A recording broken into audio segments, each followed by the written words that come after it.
Hi friends, welcome to सरकैंड्रॉन LDC classes. सरकैंड्रॉन LDC classes में आपका स्वागत है।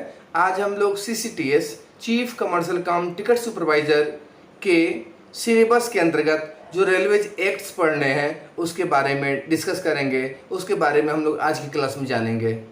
यह रेलवे जो एक्ट्स हैं बहुत ही इंपॉर्टेंट हैं हमारे सीसीटीसी के लिए भी, सीसीटीएस के लिए भी और एसीएम के एग्ज़ाम के लिए भी, चूँकि हर जगह इस एक्ट से क्वेश्चन पूछ जाते हैं। ऐसे रेलवे में जो है 200 से अधिक सेक्शंस हैं, 200 से अधिक उसके एक्ट्स हैं, ठीक है ना। तो उतना हमको विद्वान नहीं बनना है, उतना हमको जानना नहीं है, लेकिन हमारे जो सिलेबस में जितने सेक्शंस पढ़ने हैं, जितने एक्ट्स पढ़ने हैं, उनको जानना बहुत ज़रूरी है। तो सीसीटीएस का जो सिलेबस दिया गया है, chief commercial cum ticket supervisor का जो सिलेबस दिया गया है और उसके अंतर्गत जितने एक्ट्स पढ़ने हैं हम लोग इसको जो है इस क्लास में पढ़ेंगे, जानेंगे, ठीक है ना। तो आइए क्लास को शुरू करते हैं।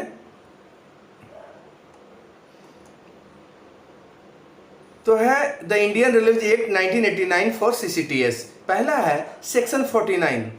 सेक्शन 49 तो रेलवे का जो है सेक्शन 49 क्या कहता है? Exhibition of time table and fair.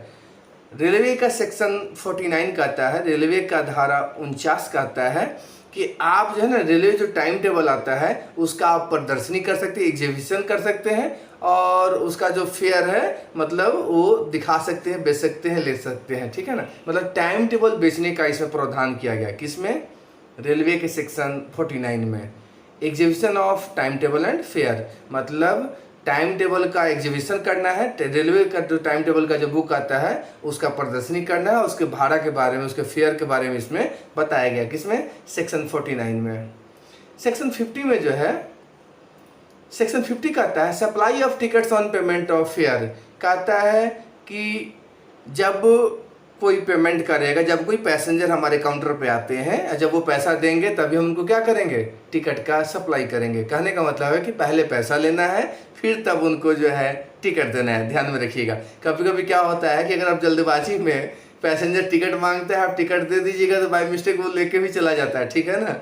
तो बड़ा केयरफुल रहना है। ऐसे रेलवे का जो सेक्शन 50 है वो कहता है कि supply of tickets on payment of fair मतलब पहले फेयर लेना है, पहले भाड़ा लेना है और तब उसके बाद जो है टिकट का सप्लाई करना है, ठीक है ना। सेक्शन 51 क्या कहता है? कहता है provision for case in which ticket is issued for class और train not having accommodation for additional passengers. Section 51 कहता है कि इसमें यह प्रोविजन किया गया है कि किसी कारणवश अगर वह एकोमोडेशन उस ट्रेन में नहीं दिया जा रहा है या वह क्लास उस ट्रेन में नहीं दिया जा रहा है, ठीक है ना, उस एडिशनल पैसेंजर्स के लिए उससे रिलेटेड सेक्शन 51 में दिया गया है, बताया गया है। 51 क्या कहता है? Provisions for case in which ticket is issued, ticket तो इशू कर दिया गया है फॉर क्लास के लिए और ट्रेन के लिए, not having accommodation for additional passenger. उस एडिशनल पैसेंजर्स के लिए ना वो क्लास है ना वो ट्रेन है, जिस क्लास और जिस ट्रेन के लिए जो है टिकट इशू कर दिया गया है उससे रिलेटेड केस के लिए जो है चर्चा है। कहाँ है? सेक्शन 51 में है।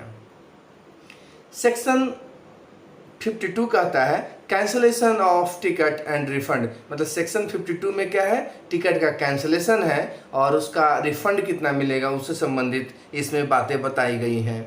देखिए जब रिजर्वेशन में आएंगे तो हम लोग इसके कैंसलेशंस के बारे में पढ़ेंगे कि रिजर्व टिकट का कैंसलेशन चार्ज कितना लगता है, रिजर्व का कैंसलेशन चार्ज कितना लगता है, थर्ड एसी का हो तो कितना लगेगा, सेकंड एसी का हो तो कितना लगेगा, 48 आवर्स से पहले का हो तब कितना लगेगा, विदिन 24 आवर्स हो या विदिन 4 आवर्स हो तब कितना लगेगा। इस पर भी हम लोग रिफंड रूल्स पढ़ेंगे। ऐसे इस पर भी जो है हमारे सीसीटीसी के मतलब वीडियो प्ले लिस्ट में जो है इस पे ऑलरेडी डिस्कस कर चुके हैं, लेकिन हम लोग ये सीसीटीएस का क्लास कर रहे हैं, chief commercial cum ticket supervisor का क्लास कर रहे हैं, इसलिए इसका भी अगर सिलेबस में होगा तो हम लोग अलग से इसको पढ़ने की कोशिश करेंगे। तो सेक्शन 52 क्या कहता है? कैंसिलेशन ऑफ टिकट से, टिकट का कैंसिलेशन है और उससे संबंधित रिफंड के बारे में बताया गया है, मतलब उससे संबंधित पैसा कितना वापस देना पड़ेगा पैसेंजर को, उसके बारे में बताया गया है। सेक्शन 53 कहता है prohibition against transfer of ticket. Section 53 कहता है कि ऐसे आपको जानकारी के लिए जाननी चाहिए कि टिकट का जो ट्रांसफ़र है, ठीक है ना, वो दंडनीय क्या है? अपराध है। मतलब टिकट आपके नाम से अगर आप बुक है तो आप किसी दूसरे को टिकट ट्रांसफ़र नहीं कर सकते, वो कानून क्या होता है, अपराध होता है, ठीक है ना। ऐसे इसमें जो है सेक्शन 53 में भी जो है एकोमोडेशन के भी बारे में आता है। जी कहने का मतलब है कि आपका जिस क्लास में जो सीट नंबर आपको अलॉट किया गया है उसी क्लास में उसी सीट पे आपको ट्रेवल करनी चाहिए। लेकिन बहुत सारे पैसेंजर्स क्या करते हैं, कहते हैं कि भाई ये लो हमारी सीट पर तुम बैठ जाओ, तुम्हारा सीट वहाँ पे है जो हमारे मम्मी के, हमारे पापा के, हमारे भाई के बगल में है, हम वहाँ पे चले जाते हैं, मतलब एडजस्ट लोग करता है।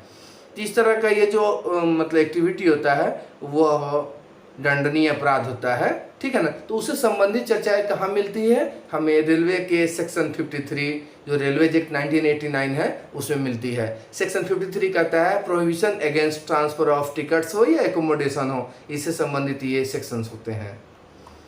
सेक्शन 54 कहता है exhibition and surrender of passes and tickets. Section 54 में क्या है कि जो पास या जो टिकट्स होते हैं उसके सरेंडर से, उसके मतलब देने से, दिखाने से और उसके सरेंडर करने से जो है संबंधित ये सेक्शंस होते हैं। कौन? सेक्शन 54 के तहत हम लोग पास का हो या टिकट का सरेंडर करते हैं, ठीक है ना, उसको दिखाते हैं। सेक्शन 55 कहता है प्रोहिबिशन अगेंस्ट ट्रैवलिंग विदाउट पास और टिकट्स। सेक्शन 55 में क्या है कि अगर कोई पैसेंजर विदाउट टिकट या पास के ट्रैवल करते हैं तो उससे संबंधित इसमें ये प्रावधान किए गए हैं। किसमें? सेक्शन 55 में। सेक्शन 56 कहता है power to refuse to carry person suffering from infectious और कंटेजियस डिजीज। कहता है कि सेक्शन 55 जो है यह पावर देता है टिकट चेकिंग स्टाफ को, ठीक है ना, कि वो मना कर सकता है अगर कोई व्यक्ति, अगर कोई आदमी जो है किसी इन्फेक्शियस डिजीज से, किसी फैलने वाली संक्रामक बीमारी से अगर वह ग्रसित है तो उसको वह चाहे तो नहीं ले जा सकता है, चाहे तो उसको कैरी नहीं कर सकता है। यह सेक्शन 56 उस टिकट चेकिंग स्टाफ को जो है यह अधिकार देता है, ठीक है ना। तो बहुत ही इंपॉर्टेंट सेक्शंस है, इससे भी क्वेश्चन पूछे जाते हैं। सेक्शन 57 है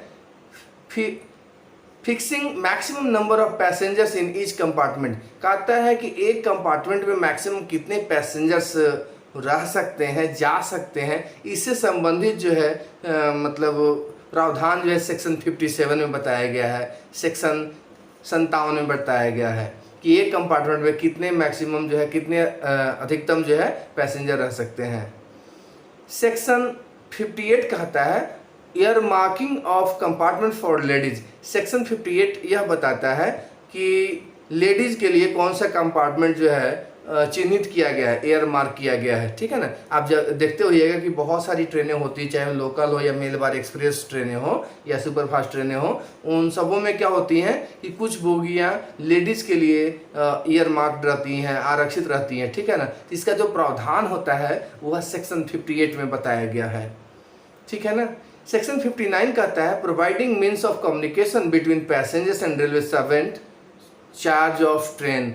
कहता है सेक्शन 59 में जो है मीन्स ऑफ कम्युनिकेशन दिया गया है। जैसे आप ट्रेन में जब आप सफ़र करते होइएगा तो ट्रेन में क्या होता है कि आपको चेन पुलिंग के लिए सुविधाएं उपलब्ध रहती हैं। हर बोगी में देखिएगा एक चेन पुलिंग का जो है सिस्टम बना रहता है।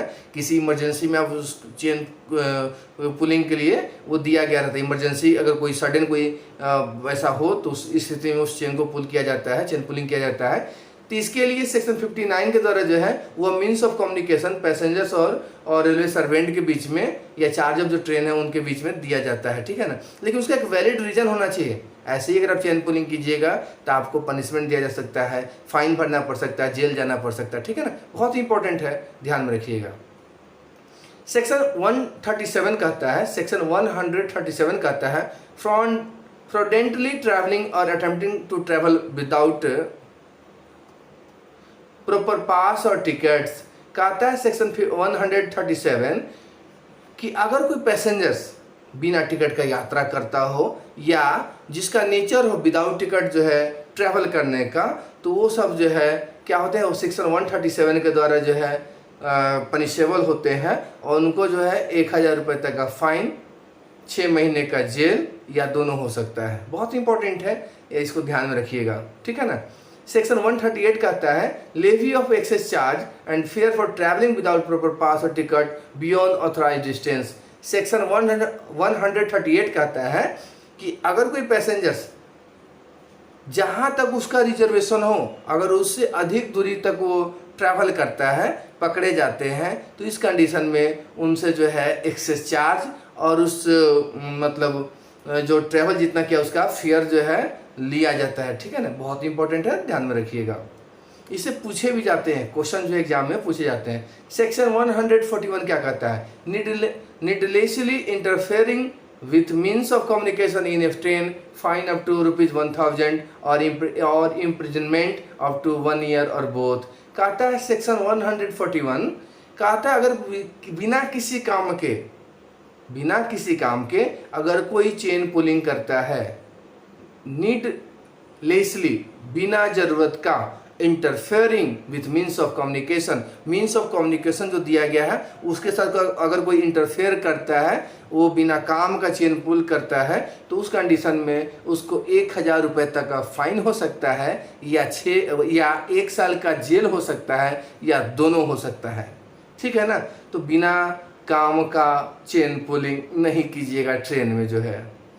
कहता है सेक्शन 142 क्या कहता है, penalty for transfer of tickets. कहता है कि अगर कोई व्यक्ति ट्रांसफर ऑफ टिकट्स करता है, जैसे हम लोग सेक्शन 53 में क्या पढ़े हैं कि ट्रांसफर ऑफ टिकट्स हो या ट्रांसफर ऑफ एकोमोडेशन हो, यह पनिशेबल ऑफेंस होता है, तो उसके लिए पेनाल्टी क्या लगेगा, इसका जिक्र जो है सेक्शन 142 में किया गया है। कहता है सेक्शन 142 142 सेक्शन कहता है penalty for transfer of tickets अगर कोई करते पकड़े जाते हैं तो उनको पेनाल्टी लगेगा। क्या हो सकता है penalty, imprisonment up to 3 months, उनको 3 महीने की जेल हो सकती है, और फाइन अप टू ₹500 या 500 रुपये तक उनको जुर्माना हो सकता है, या और बोथ या दोनों हो सकता है। उनको जेल भी हो सकता है 3 महीने का और 500 का जुर्माना भी हो सकता है। It depends upon the situation, it depends upon the condition, ठीक है ना। तो बहुत इंपॉर्टेंट है, इसीलिए टिकट का ट्रांसफर नहीं कीजिएगा, एकोमोडेशन का ट्रांसफर नहीं कीजिएगा। सेक्शन 143 कहता है penalty for unauthorized procuring and sales of railway tickets. कहता है section 143 penalty for unauthorized procuring and sales of railway tickets. अगर कोई आदमी गैर कानूनी ढंग से रेलवे टिकट्स को सेल करता है, बेचता है, अनऑथराइज ढंग से अगर वह रेलवे टिकट को सेल करता है, बेचता है, इस कंडीशन में उसको 3 साल का जेल हो सकता है या 1000 का फाइन हो सकता है या दोनों हो सकता है, ध्यान में रखिएगा। सेक्शन 144 कहता है prohibition of Hawking and begging. Section 144 कहता है ये ट्रेनों में जो है भीख मांगना, ठीक है ना, ये सब करना जो है कानूनन अपराध है, दंडनीय अपराध है। इसके लिए आपको 2000 तक का फाइन या 1 साल का जेल या दोनों हो सकता है। इसीलिए ट्रेन में जो ना बेहॉकिंग हो या बेगिंग हो मना किया गया है, वो दंडनीय अपराध के श्रेणी में आता है। भीख मांगना ये सब करना जो है ट्रेन में गैर कानूनी है। इसके लिए आपको 2000 रुपये का फाइन हो सकता है, नहीं तो 1 साल का जेल हो सकता है या दोनों हो सकता है। सेक्शन 145 कहता है ड्रंकनेस और न्यूसेंस।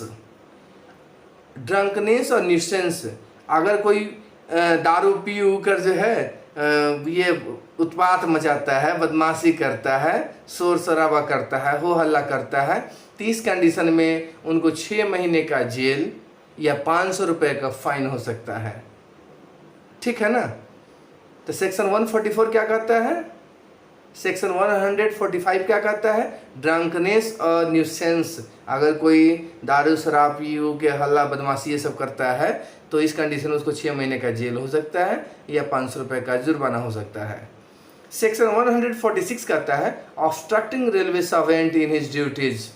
अगर कोई पैसेंजर, अगर कोई व्यक्ति एक ऑन ड्यूटी रेलवे स्टाफ को डिस्टर्ब करते हों, ठीक है ना, तो उनको यह पनिशेबल ऑफेंस होता है। जब कोई पैसेंजर्स या जब कोई व्यक्ति ऑन ड्यूटी स्टाफ को, रेलवे ऑन ड्यूटी स्टाफ को डिस्टर्ब करते हैं तो यह पनिशेबल ऑफेंस आता है। इसके अंतर्गत आपको 6 महीने की जेल हो सकती है या 1000 का जुर्माना हो सकता है या दोनों हो सकता है, ठीक है।